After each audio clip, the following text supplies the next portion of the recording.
Welcome back to my latest adventure, which is the Krayzie Backyard Ultra. This was in July 2024 and was my first ever Backyard Ultra, and it was in Christchurch, New Zealand. The event itself, Backyard Ultra, a lot of people are learning what it is, but if you're not sure, just imagine running 6.7 kilometres in a loop, some sort of course, and every hour you repeat that. And if you've got time left over in your hour, you can do with whatever you like, eat, drink, sleep, and then you repeat it every hour until you can no longer continue. So only one person wins, everyone else is a DNF. So that's it in a nutshell. There's a lot more to it as a racer.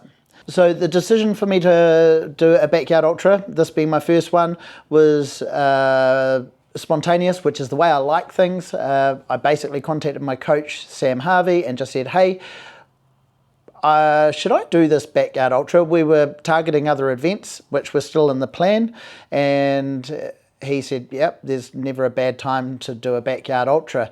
So with that in mind, entered, and then sort of panicked a bit because I'm like, crap, I haven't trained for this type of event. Before entering, I did need a support crew, so I contacted my sister Sandra.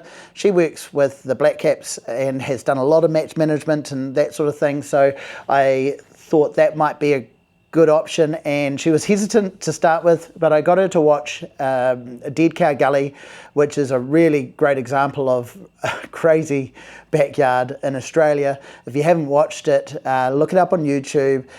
My coach is in there and features at the end of that, and it's a very well done documentary, unlike my bit of content I'm sorry that you're about to watch. But yeah, after her watching that, she was in, boots and all, and the planning started, spreadsheet started, we were ready to go. So that was exciting. I continued my training as per normal and not really focusing on this as an event. I was supposed to have a practice run of a long sort of 6 to 8 hours, just sort of practicing the style of Backyard Ultra, doing a 6.7 stopping, 6.7 stopping. But we didn't do that because I got a bit of an injury and it was causing problems. So 2 weeks out from the event, I picked up a heel injury, which was in the fat pad. I've only more recently found that out after the race. It was in the fat pad and in the Achilles. And so I was able to still do the race with strapping and with some great treatment the day before. Thank you, Dawn. And so yeah, so it was a bit tricky. I couldn't actually do that last long run, and I couldn't practice how to do a Backyard Ultra, so it was just sort of turning up on the day and hoping things went well. I have to say that the content that you're about to watch is done on a very amateur form.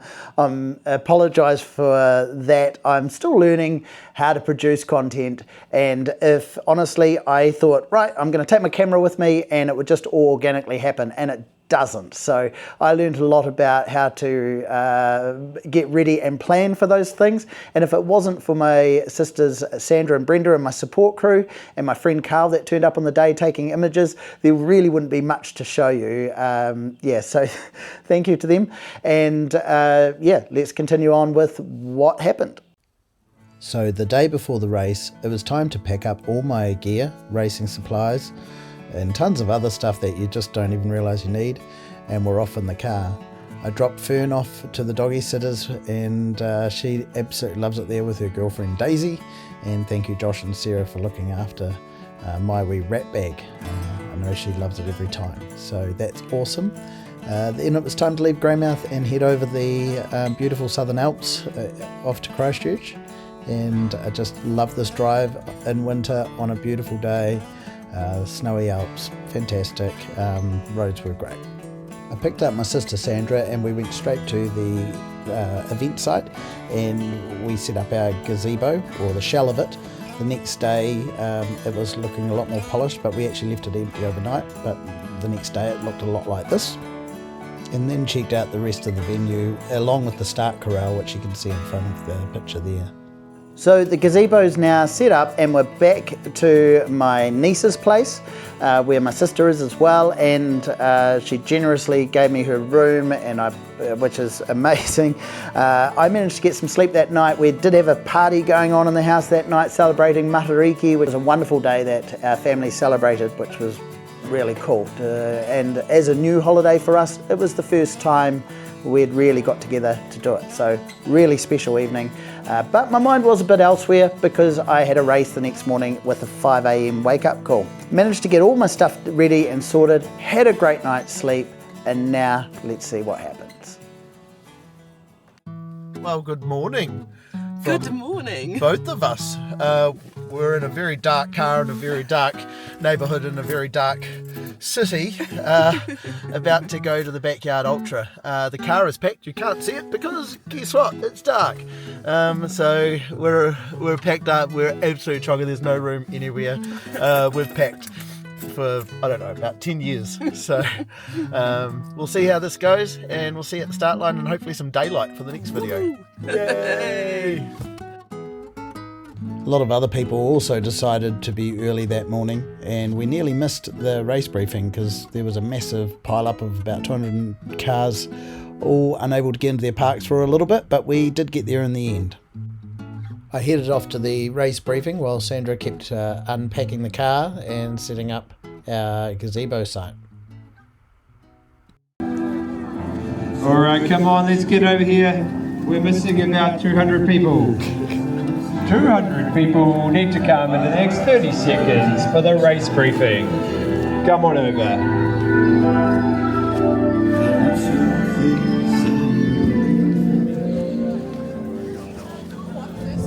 A reminder, you have 15 minutes after the briefing to get ready. You do not need to have all your stuff.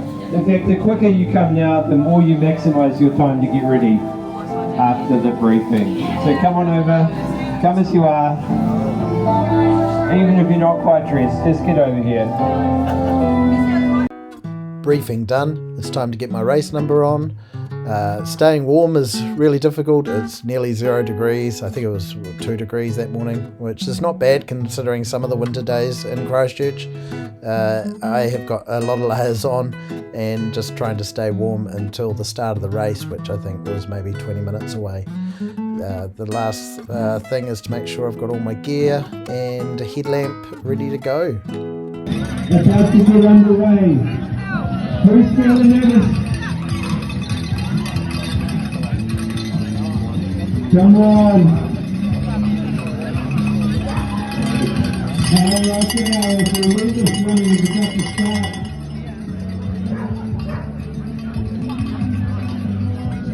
Just remember, when it's getting hard, you paid for it. You wanted to eat it. This is fun. You could be in bed right now, but you're not. You're in the start line of a never-ending running event. 4, 3, 2, 1.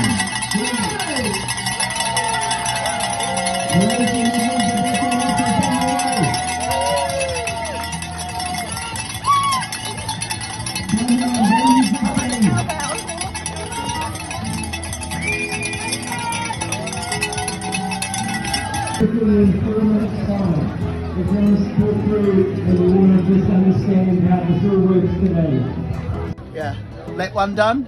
We've made $81, so that's very cool, and feeling very good. And that's the 3 whistles, means I've got 3 minutes to go till my next lap. So lap 1 done, feeling pretty good.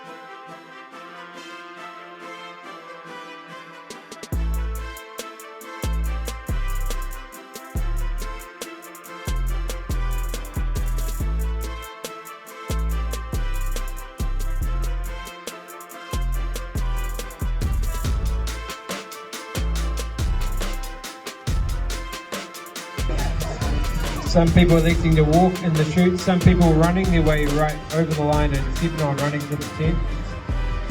These runners with about 8 minutes to do whatever they need to do.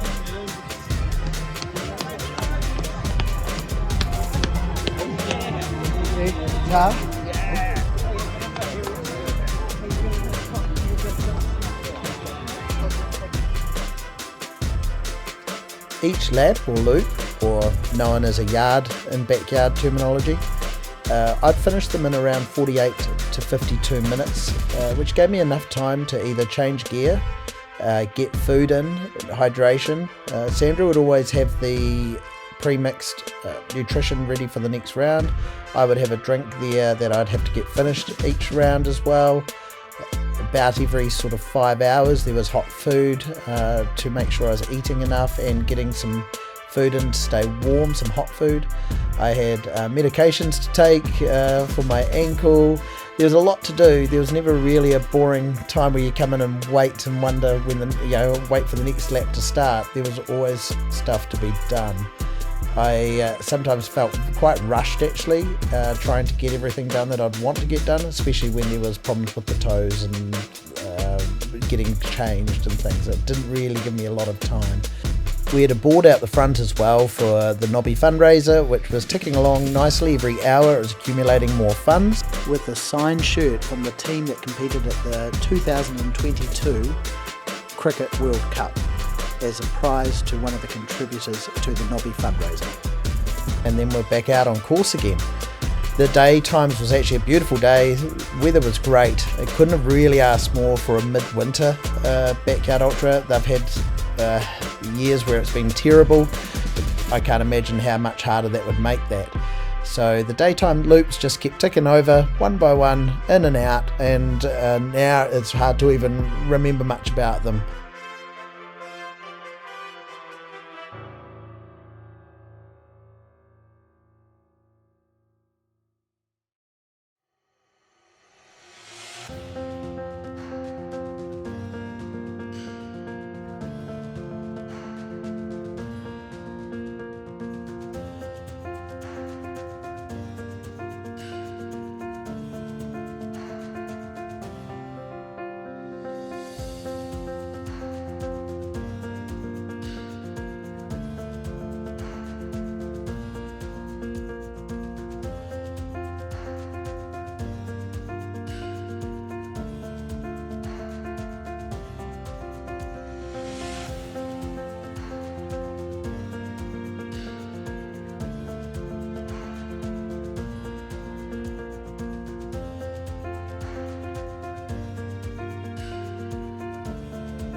One of the more frustrating parts of every loop was needing the bathroom pretty much every lap.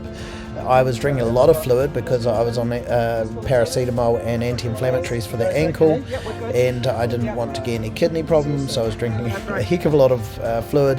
And yeah, every hour I was probably losing 2 minutes of my recovery time for bathroom breaks along with half the other field, so that was a wee bit frustrating.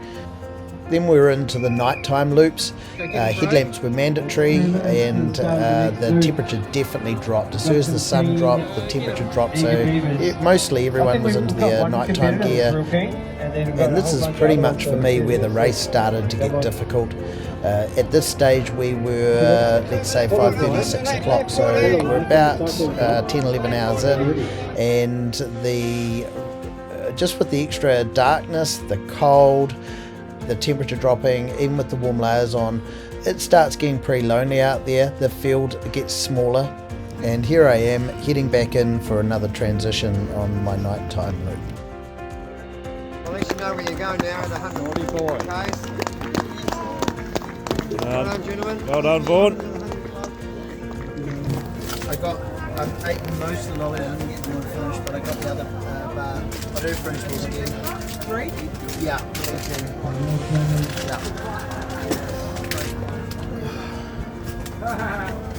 think we're going to go to the pavilion and try and charge these things up. Yeah.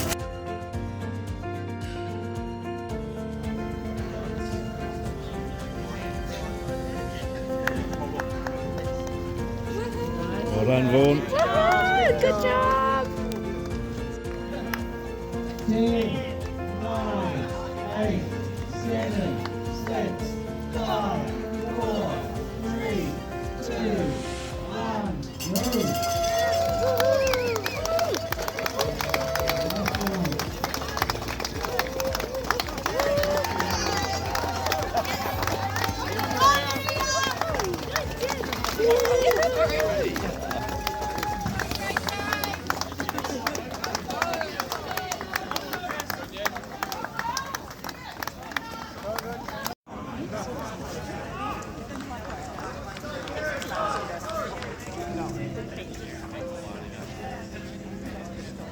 Okay, there's no footage of me finishing the race. That's because nobody knew I was going to stop when I stopped.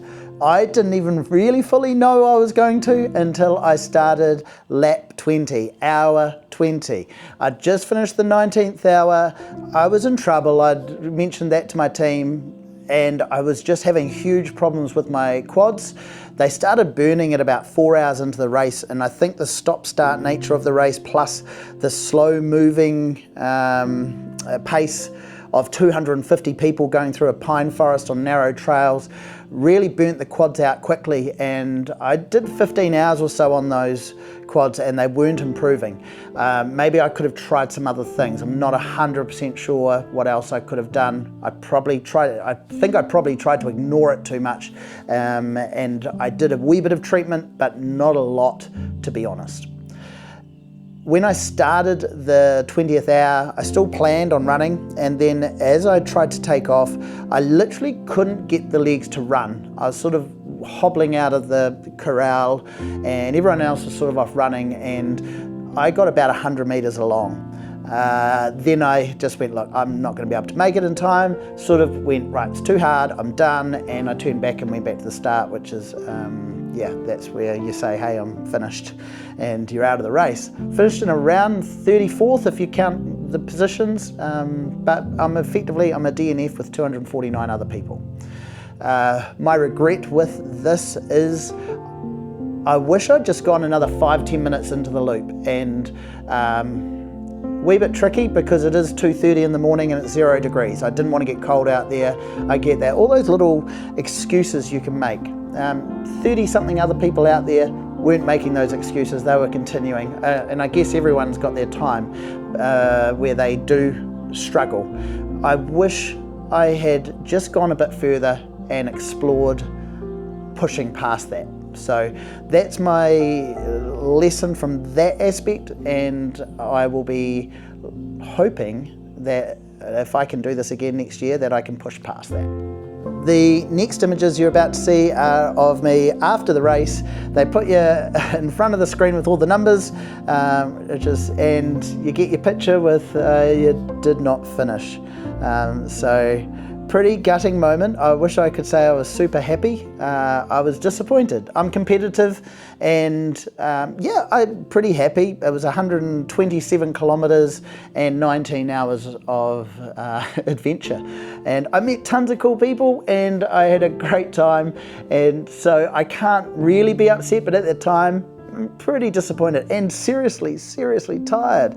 So how these guys do it for 3-4 days is mind-blowing. So I've got a lot to learn about this sport. Anyway, here are those images.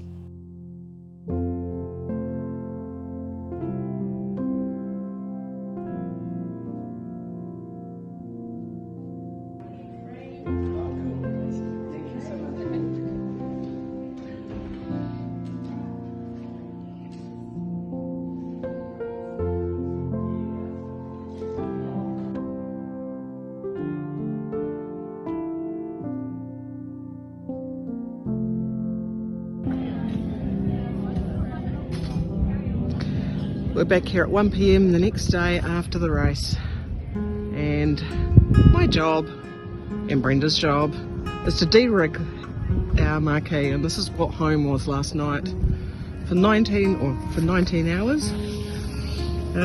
Bit of carnage, but it worked.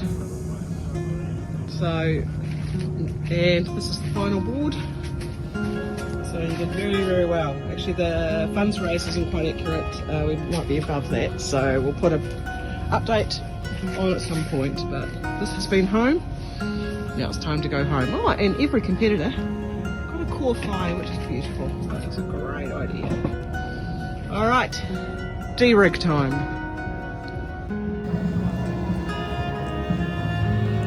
This is the day after the event, and my sister's just picking up, which is nice.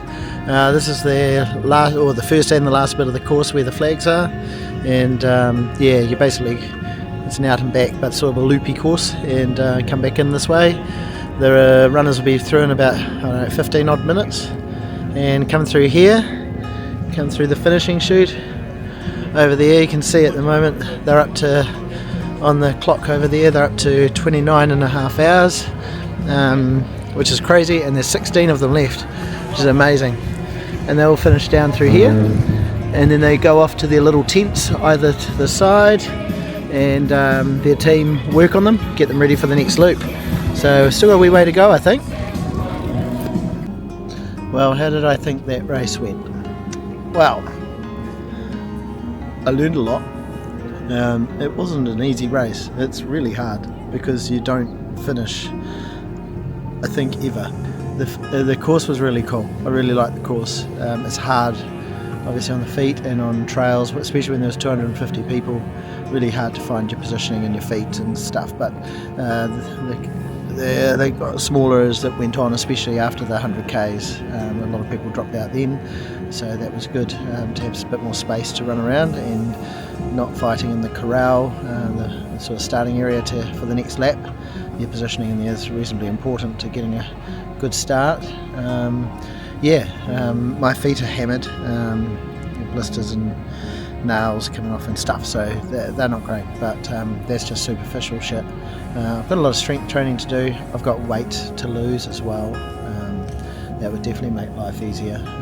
I'm not big, but I'm not ultra runner shape at the moment, and it hasn't been a focus because I need to train hard, and when you train hard you've got to put fuel in. So we're looking at trying to get working with Sam, trying to get sorry, I'm tired, I haven't slept yet, not properly anyway. I can't even concentrate. Trying to get my training higher so I don't have to worry about what calories I'm taking in and lose the weight that way. The training's pretty full on a week basis, but it's very structured and very appreciative of Sam's work with me. He's still going. They're just coming up to the 30-hour mark, and I mean that's just the warm-up really. He's still in warm-up phase, and it's crazy. There's 16 runners left. I've come back. I've tried to sleep, but I can't. My legs are burning, so I've just thought, might as well get up, see if I can have a sleep later. The sisters are packing up the tent. I really can't help because I can't walk properly or put it as bend down or anything. So, and had a very scary moment last night when my body went into shock. It just got too cold and I couldn't walk, and Brenda had to help me, and I was freezing. If she wasn't there, I would have collapsed for sure. So, just got too cold too quick, and knowing the race was over, the whole body went into shock, and everything just shut down. The runners must be coming in soon, so I'll try to get a couple of clips of that as well. Look at these human machines just running forever. Sorry if this is very monotone. I just don't have a lot of juice in the tank at the moment, but I'll be more exciting next time. Okay.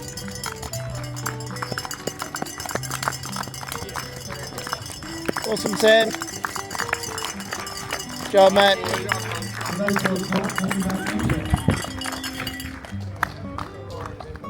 One more lap.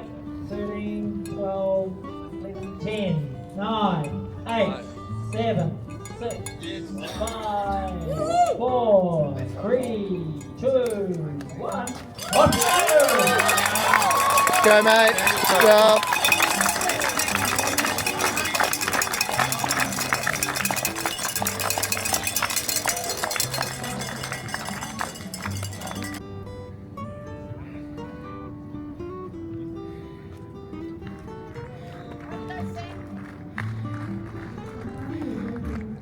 Awesome, man. Well done.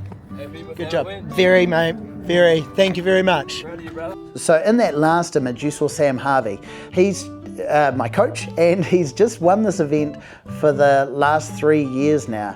Where you saw him about there was about the 30-hour mark, and he makes that look easy. He's gone, middle of winter. Christchurch winter is typically 0 degrees overnight, sometimes a lot less, and sometimes I think for us we had a beautiful cold night of 2 degrees Celsius. So it's cold, but Sam had run through the whole of that night, and when I saw him at the 30-hour, that's mid-afternoon the next day, he was looking great.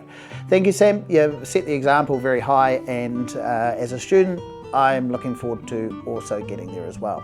Imagine, guys, he has done 101 hours in his best effort so far, and that's unbelievable. That's 4 days of doing Backyard Ultra. So for those who don't know much about it, that seems mind-blowing. Even for those that do it, it's really hard. The majority of people don't get past 24 hours. Yeah, so to do that 4 times, anyway. So now it's time for me to heal. I finished that race, and but I did get some really cool moments where I get to use this running for something outside of running itself, which is reconnecting with family. I don't see them often enough, and they're only on the other side of the country, which is in New Zealand. It's not that, you know, we're a skinny country, so it's only about 3-hour car ride to go see family, but I don't see them often enough. And to spend time with my great niece was amazing. I hadn't seen her for a year, and she's grown so much, and all that stuff that great uncles say. I can't believe I'm saying great uncle. Yeah, not happy that I'm that old. Anyway, that experience was great, to connect with all my whānau and family, to see my dog when I got back home, and I don't know if she wanted to come home. She was having a great time.